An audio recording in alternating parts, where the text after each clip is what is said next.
linear function patterns. All right, so our big idea is that a linear function is a function whose graph is a line, and the line cannot be a vertical line. All right, remember that we had the vertical line test to determine if something was a function, and if any points lined up on the vertical line, then it wasn't a function. So we do need the line to be non-vertical so that it's a function. A linear function can always be written in this form: y equals mx plus b. All right, so I'm going to give you examples of some linear function patterns, and in this example we're going to use the graph pattern here to write a linear function that relates y to x. So it should look like y equals mx plus b in our answer. All right, so to do that, of course, we're going to need to determine the slope and the y-intercept. So that's not so hard. We can see from the picture that we have a y-intercept right here.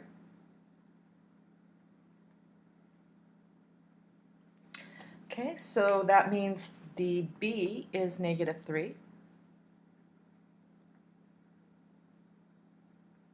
Right? And the slope. So for slope, we need rise over run. So I'm going to draw my pattern, do a path. So maybe between these two. There's my slope path and my change in y, my delta y.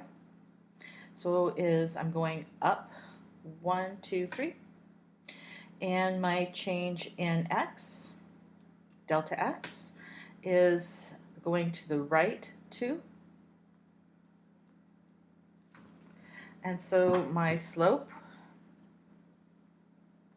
is delta y divided by delta x, which is up 3, right 2.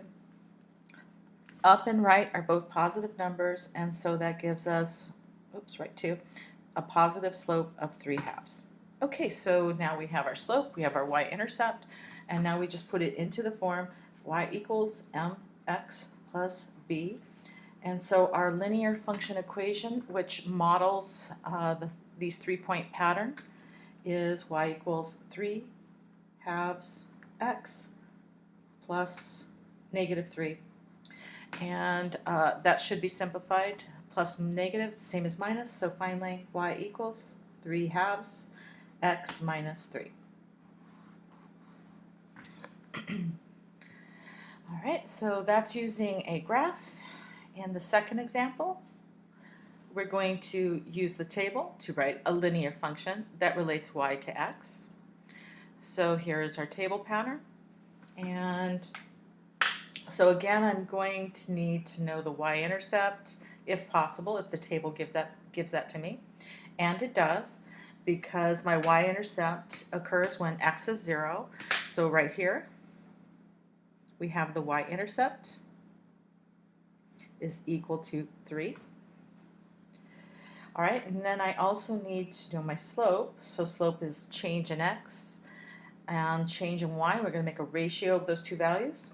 And so let's take a look at the change in x between these values. So as I'm just going to go from left to right with each point. And so as I go from -3 to -2, the change in x equals 1. And then I check the next one, the change in x here. I'm going from -2 to -1. The change in x is also 1. And then from -1 to 0, again, same pattern. Change in x is 1, so positive 1. So my x's are increasing by 1, and it's a constant rate of change. So I need that to be true with my y's.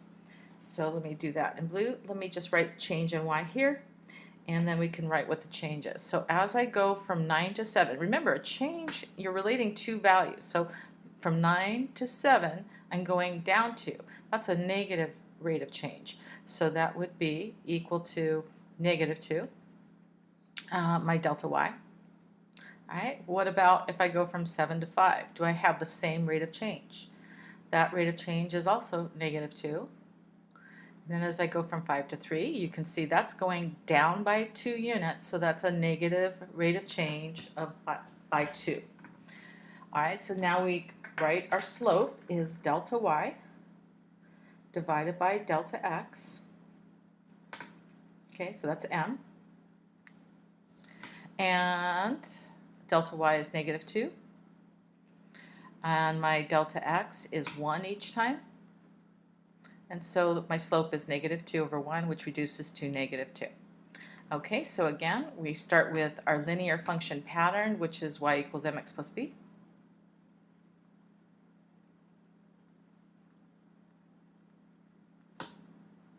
And I substituted the slope and the y-intercept to get y equals -2x plus my y-intercept of 3, so plus 3.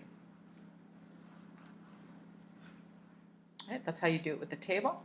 All right, so with the table, see if you have a y-intercept. If the x is 0, you've found the y-intercept.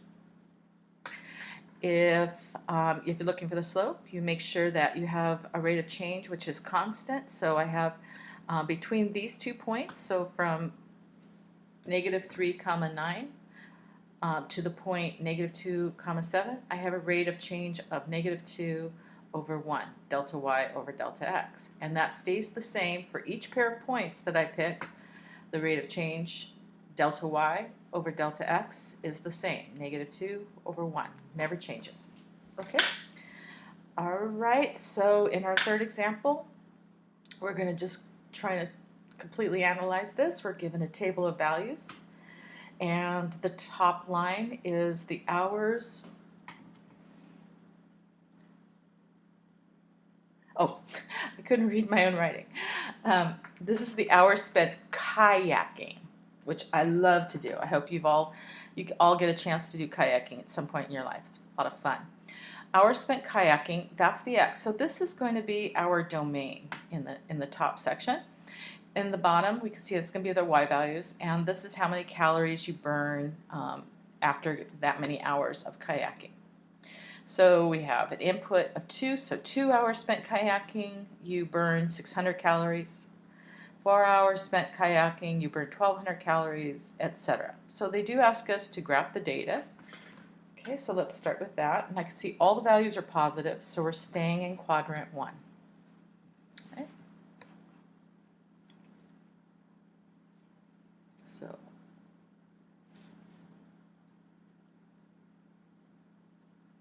just going to use up the space they give me. I should use a ruler. You've seen, every time I freehand, my lines are crooked, every single time, right? So ruler time for me. Okay, there we go. That's better. All right, so remember that we want to be descriptive on our number lines. We're not just using x and y necessarily. They do tell us to use x and y, so I'll go ahead and do that. But x does represent the kayaking hours. So x goes here. We could label our axes, hours, kayaking. 2, 4, 6, 8. They're counting by twos. Let's see, 2, 4, 6, 8. I'll be able to fit it, so I can count by ones. 1, 2, but I'm just going to write the evens. 3, 4, 5, 6, 7, 8. Okay, so that should get all those values there. Of course, I'm not going to count by ones on my y-axis. I think I'm going to count by 600. Because every time these are going up by 600.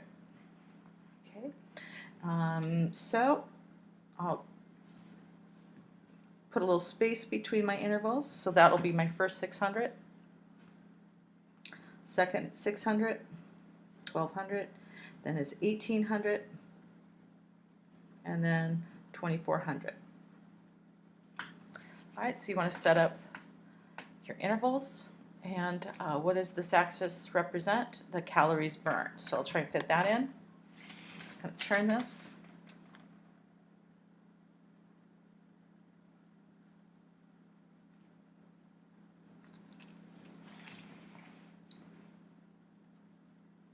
And we're representing that with the variable y. Okay, let's plot those points. All right, so remember that input and output. So this one first gives us the ordered pair 2, 600. We'll plot that. All right.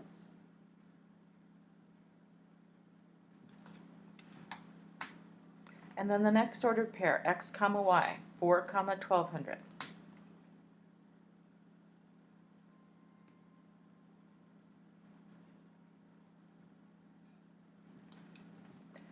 And then the next one is 6 and 1800.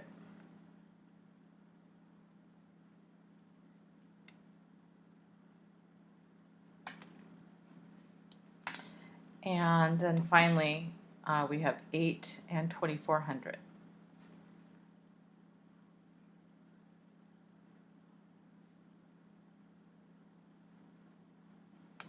All right, so we plotted all of the data.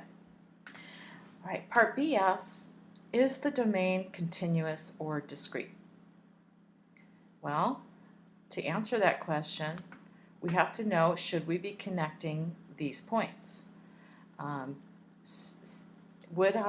I have, so we're looking at the domain, could we be kayaking for time in between these intervals? So could I kayak for 3 hours? Could I kayak for 2.5 or 6.1 hours? Of course you could be kayaking between those. So we would be connecting this. This should be a continuous graph. And then the starting point, of course, would be you'd be kayaking for 0 hours and you would go 0 distance in that case, unless it's on a river, I suppose, where you're just sitting in the boat. I guess you could go a distance, but that's a little technical there. All right, so this would be my linear function, and it is continuous.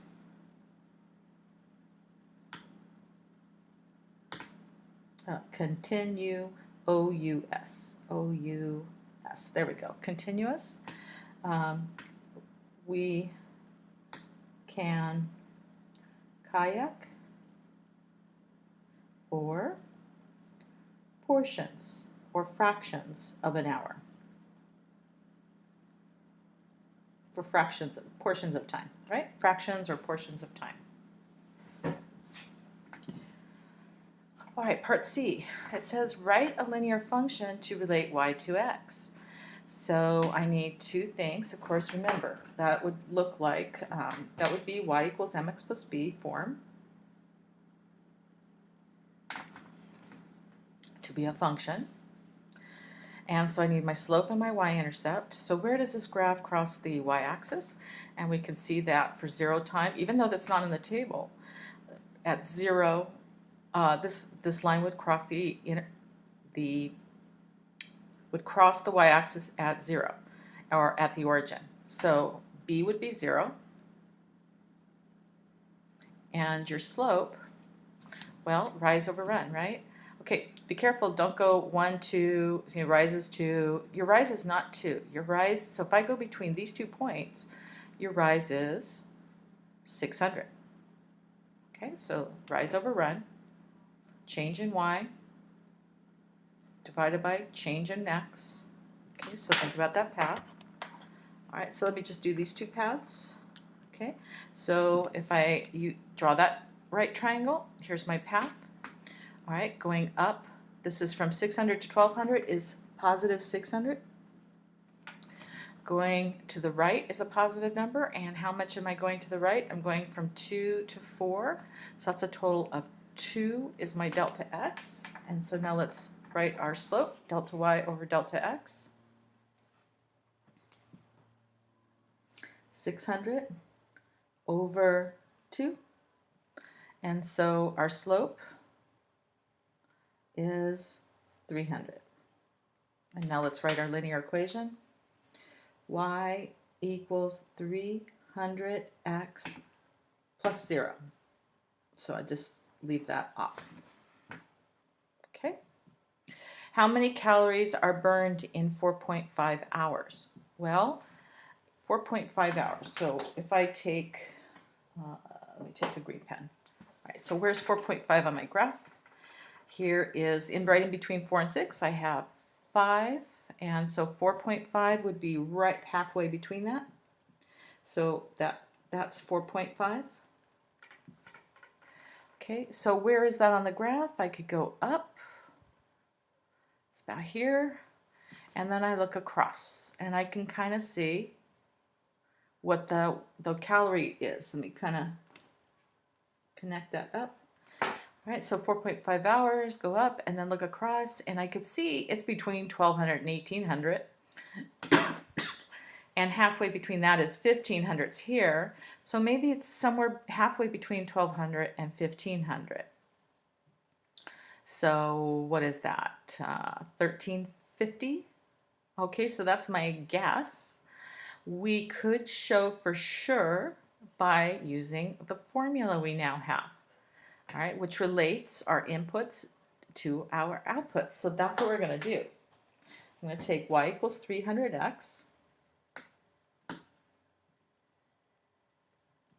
and I'm going to input into it x equals 4.5 hours. And that will tell me how many calories I burned over that period of time. So y equals 300 times 4.5. Okay, so 4 times 300 is 1200. Half of 300 is 150, and so that's equal to 1350, which was my estimate. And remember the units, this is calories burned.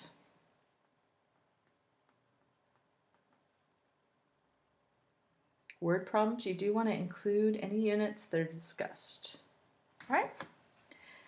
All right, it is time for you to do your own practice.